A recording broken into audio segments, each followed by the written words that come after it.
सभी को नमस्कार। दोस्तों, इस वीडियो में हम चर्चा करेंगे यूपीएससी प्रीलिम्स के बारे में, क्योंकि बहुत सारे एस्पिरेंट अपने यूट्यूब चैनल पर ऐसे हैं जो 2023 की एग्ज़ाम में शामिल होना चाहते हैं, और बहुत सारे एस्पिरेंट ऐसे भी हैं जो पहले 2-3 बार प्री दे चुके हैं लेकिन उनको सफलता प्राप्त नहीं हो पाई। इसलिए ये वीडियो बनाना ज़रूरी है, क्योंकि लगातार कमेंट आ रहे थे। तो यहाँ पर मैं 8 से 10 पॉइंट ऐसे बताने वाला हूँ जो मेरे अनुभव पर आधारित है, क्योंकि कई बार मुझे भी सफलताएँ मिली है और कई बार असफलता मिली है। तो ऐसे कौन से रीज़न हैं जिनके कारण प्री निकलता है, ठीक है? उन पे हम चर्चा करेंगे खुल के। तो आगे बढ़ने से पहले आप लोगों से एक रिक्वेस्ट होगी, यदि आप इस चैनल पे नए हो तो चैनल को सब्सक्राइब करना और वीडियो को लाइक शेयर ज़रूर करना, और कमेंट करके अपनी ओपिनियन ज़रूर बताना कि आपको ये वीडियो कैसा लगा। इसमें सबसे पहला पॉइंट जो है स्ट्रैटेजी का है, कि स्मार्ट स्ट्रैटेजी बनाना बहुत ज़रूरी है। और दोस्तों, सबकी अपनी-अपनी स्ट्रैटेजी होती है, बिल्कुल उसी से आपको सफलता मिलने वाली है। मेरा ये मानना है कि आप अपनी एक स्ट्रैटेजी बनाओ। जैसे आप में से बहुत सारे विद्यार्थी ऐसे हैं जो पहली बार प्री में शामिल हो रहे हैं, तो उनकी स्ट्रैटेजी ये होती है कि उनको दिसंबर तक लगभग अपना मेंस का सिलेबस निपटाना होता है। और ये बहुत अच्छी स्ट्रैटेजी है, क्योंकि दिसंबर से पहले या जनवरी से पहले आपका मेंस का सिलेबस पूरा होना चाहिए। जैसे जीएस के, और इसमें साथ में आपका ऑप्शनल सब्जेक्ट है, ठीक है? लगभग हो जाना चाहिए। ऐसा नहीं कि 100% पूरा हो जाएगा, वो नहीं कह रहा हूँ मैं। आपको बस अपनी स्ट्रैटेजी पर विश्वास होना चाहिए जो आप कर रहे हो। ये प्रमुखता से आपके ध्यान में होनी चाहिए। एक बात याद है कि बहुत सारे एस्पिरेंट ऐसे हैं जिनका मेंस का सिलेबस बहुत अच्छे से कवर है, और उनका प्री बार-बार नहीं हो पा रहा है, इसके कारण कहीं न कहीं डिमोटिवेट हो जाते हैं। तो उनके लिए मैं ये कहूँगा कि आप अभी से अपनी प्लानिंग बना सकते हो कि आपकी कहाँ-कहाँ कमियाँ हैं। जैसे विशेषकर हम देखते हैं कि जैसे मेंस के सिलेबस और प्री के सिलेबस दोनों एक दूसरे के साथ मैच करते हैं, तो आपकी स्ट्रैटेजी ऐसे हो सकती है कि इंटीग्रेटेड अप्रोच के साथ में तैयारी करो। जैसे ज्योग्राफी प्री का भी हो रहा है, मेंस में भी सेम चीज़ें हैं, हिस्ट्री पढ़ रहे हो तो सेम चीज़ें हैं। तो थोड़ी-सी आपकी प्लानिंग और स्ट्रैटेजी ऐसी हो सकती है कि आप दोनों चीज़ें साथ में लेके चल सकते हो, उससे आपको फ़ायदा मिलता है। क्योंकि इसमें ये भी है कि प्री का सिलेबस उतना डिफाइन नहीं होता है। तो पहला जो पॉइंट था उसको थोड़ा-सा समराइज़ कर देता हूँ, कि आप अपनी रणनीति बनाओ और उस पर बिलीव करो कि आपको उस रणनीति से एग्ज़ाम निकालना है, ठीक है? क्योंकि यूट्यूब पर बहुत सारे वीडियो आते हैं, टॉपर्स की स्ट्रैटेजी आप देखते हो तो कहीं न कहीं फिर आप भटक जाते हो चीज़ों से, है ना? तो ऐसा नहीं करना है। तो मैं इसी बात पर आपको हमेशा बोलूँगा कि आप अपनी रणनीति पे कायम रहना। दूसरा पॉइंट यहाँ पे सबसे इम्पोर्टेंट पॉइंट है कि बहुत सारे एस्पिरेंट ऐसे हैं जो प्रीवियस ईयर क्वेश्चन आते हैं उनको देखते ही नहीं है। उनको आइडिया नहीं होता कि यूपीएससी प्रीलिम्स में किस प्रकार क्वेश्चन पूछता है। तो ये ध्यान रखना, चाहे आप कभी भी तैयारी कर रहे हो, चाहे आप न्यू एस्पिरेंट हो या आप अभी 2-4 साल बाद में भी देने वाले हो, तो सबसे बड़ा आपका जो माध्यम होना चाहिए प्रीवियस ईयर के क्वेश्चन। और एटलीस्ट हमेशा लोग ये बोलते हैं कि 10 साल की काफ़ी है, लेकिन मैं तो ये कहता हूँ कि 25 साल के पढ़ लें तो क्या दिक्कत है? जब प्री उनसे आपका हो रहा है, उसको यदि आप गहराई से जानोगे तो उससे बहुत फ़ायदा मिलेगा। और ये शुरुआत में मैंने भी गलती की थी। जब शुरुआत में मेरे 1-2 बार प्री नहीं हो पाया था, तो मैंने ये गलती की थी, मैंने भी प्रीवियस ईयर पेपर को सही ढंग से समझा ही नहीं। उनका एनालिसिस ही नहीं किया कि यूपीएससी प्री में पूछता क्या है। और उसके बाद में जीएस पेपर फर्स्ट को लेकर कभी भी समस्या नहीं आई। हमेशा मतलब अच्छा स्कोर रहा है, हमेशा मतलब 100 प्लस ही स्कोर रहा है, जीएस में कोई चिंता नहीं है। क्योंकि 25 साल के पेपर का जब एनालिसिस किया ना, तो उनके जो एक्सप्लेनेशन होता है, उसको भी बार-बार देखा, ढंग से उनको चीज़ों को समझा कि यूपीएससी जीएस में क्या चाहता है।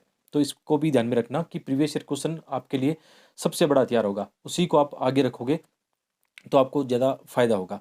और तीसरा सबसे इम्पोर्टेंट पॉइंट है, आपको अनुशासन और डेडिकेशन दिखाना पड़ेगा। लगातार आपको सतत रूप से अभ्यास करना पड़ेगा, क्योंकि मैंने भी अपनी जर्नी में ये देखा है कि जब ऐसी समस्या मेरे साथ थी, तो जो परिणाम है वो नेगेटिव रहा है। तो मेरे अनुभव से आप सीख सकते हो कि आपको लगातार पढ़ाई करनी है, और जब भी आपको ये लगे कि आपका मन नहीं कर रहा है पढ़ने का, तो अपने सपनों को याद करना। साथ में आपको मैं एक बुक समरी रिकमेंड कर रहा हूँ, एटॉमिक हैबिट, जो आपको कुकू एफएम पर मिलेगी। मैंने भी ये बुक समरी सुनी थी, और यहाँ से मेरे अंदर भी बहुत ज़्यादा अच्छा बदलाव देखने को मिला। और एटॉमिक हैबिट में बताया गया है कि किस प्रकार आप अपनी छोटी-छोटी आदतों में सुधार करके बड़े लक्ष्य प्राप्त कर सकते हो। मैं ये सभी को रिकमेंड करना चाहूँगा। तो आप इसको निश्चित रूप से सुन सकते हो, आपकी लाइफ़ में भी बहुत ज़्यादा बदलाव आएगा। और कुको एफएम का लिंक वीडियो के डिस्क्रिप्शन में दिया गया है। इसके अलावा भी यहाँ पे 10,000 से अधिक ऑडियो बुक और समरीज़ आपको मिल जाएगी, जो आपके बहुत काम आने वाली है। और नेक्स्ट पॉइंट सबसे इम्पोर्टेंट है कि आपको एनसीईआरटी किताबों को बार-बार पढ़ना है।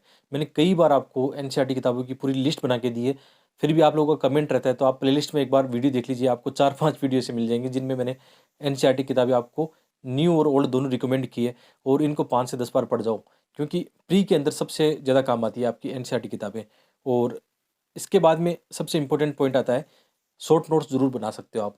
और शॉर्ट नोट्स कैसे बनाते हैं आपने देखा होगा, कई बार टॉपर्स कैसे बनाते हैं, मैं भी टेलीग्राम पे कई बार नोट्स सेंड करता हूँ। तो आप कम समय में ज़्यादा रिवीजन कर पाओगे, तो आपके लिए शॉर्ट नोट्स होना बहुत ज़रूरी है। और मेंस के एग्ज़ाम में तो आपके बहुत काम आएँगे, लेकिन प्री में भी बार-बार जब एग्ज़ाम से पहले आपको रिवीजन की आवश्यकता होगी, तो यहाँ पे भी काम आएँगे। और जो नेक्स्ट पॉइंट है, टेस्ट सीरीज़। प्रीलिम्स के लिए टेस्ट सीरीज़ लगाना बहुत ज़रूरी हो जाता है। जैसे आप में से बहुत सारे एस्पिरेंट ऐसे हैं जो टेस्ट सीरीज़ खरीद नहीं पाते हैं, तो मैं आपको बताना चाहूँगा, जैसे आपको किसी भी कोचिंग की टेस्ट सीरीज़ चाहिए तो आप मार्केट से परचेज़ कर सकते हो बहुत ही कम प्राइस में। यहाँ पे मैं हमेशा आपको बताता हूँ राजेश जी के बारे में, उनका बुक स्टोर है और वो आपको घर पे सेंड कर देंगे जितनी भी टेस्ट सीरीज़ आपको चाहिए, किसी भी कोचिंग की चाहिए, इंग्लिश मीडियम या हिंदी मीडियम। इसके अलावा आपको कोई और नोट्स भी चाहिए, एनसीईआरटी किताबें चाहिए, तो वो भी आपको घर पे बैठे मिल जाएगी, आप घर से ऑर्डर कर सकते हो ऑनलाइन। और मैं पर्सनली रिकमेंड कर रहा हूँ, तो आपके लिए अच्छा है। इसके अलावा अपनी स्ट्रेटजी में एक चीज़ हमेशा ध्यान में रखनी है कि आपको रिवीजन बहुत ज़्यादा करना है। चाहो तो आप रिवीजन डेली बेसिस पे कर सकते हो या वीकेंड में कर सकते हो। हमेशा ये ध्यान रखना कि नई चीज़ें पढ़ने के बजाय जो आपने चीज़ें पढ़ रखी है उनको थोड़ा-सा रिवीजन करो। ये बहुत ज़रूरी होता है, चाहे आप प्री एग्ज़ाम की बात करो, चाहे मेंस की बात करो। बहुत सारे एस्पिरेंट ऐसे होते हैं जो केवल नया-नया पढ़ते रहते हैं। इसीलिए फिर ये होता है कि फिर एग्ज़ाम में उनको चीज़ें याद नहीं आती है। और मेरी रिवीजन स्ट्रेटजी ये रहती है कि मैं जैसे कोई टॉपिक पढ़ रहा हूँ, तो टॉपिक पढ़ने से पहले जो मैंने पढ़ा है उसको थोड़ा-सा देख लेता हूँ और वीकेंड में भी रिवीजन करने का मौका मिल जाता है। और एग्ज़ाम से पहले जैसे हमारा सिलेबस पूरा हो जाता है, तो फिर बार-बार हम चीज़ों को रिवीजन कर सकते हैं। लेकिन वो कब रिवीजन कर पाओगे, यदि आपके पास शॉर्ट नोट्स होंगे, तो आप शॉर्ट नोट्स भी बना सकते हो, ये बहुत ज़रूरी है। और इसके अलावा सबसे इम्पोर्टेंट आजकल जो क्या हो गया है, सीसेट का पेपर।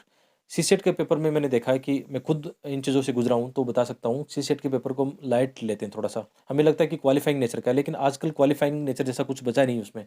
बहुत टफ पेपर आने लगा है, तो अधिकांश एस्पिरेंट ऐसे अपने यूट्यूब पे भी है जिनका मतलब सीसेट 2-4 वर्ष से रुका हुआ है। तो आप चाहो तो कोचिंग कर लो, कोई दिक्कत नहीं है। या यूट्यूब पे आप जैसे एक अच्छा आपको पास हो सकता है कि आपको कोई टॉपिक पढ़ना हो, तो यूट्यूब पे सर्च करो, 3-4 टीचर के अच्छे वीडियो आपको मिल जाएँगे। आपको जो अच्छा लगता है, वो वीडियो भी आप देख सकते हो। सीसेट को अब लाइटली नहीं लेना है, पूरी स्ट्रैटेजी हमें ऐसे ही करनी है जैसे सीसेट के भी मार्क्स जुड़ेंगे, उसी हिसाब से तैयारी करनी है हमें।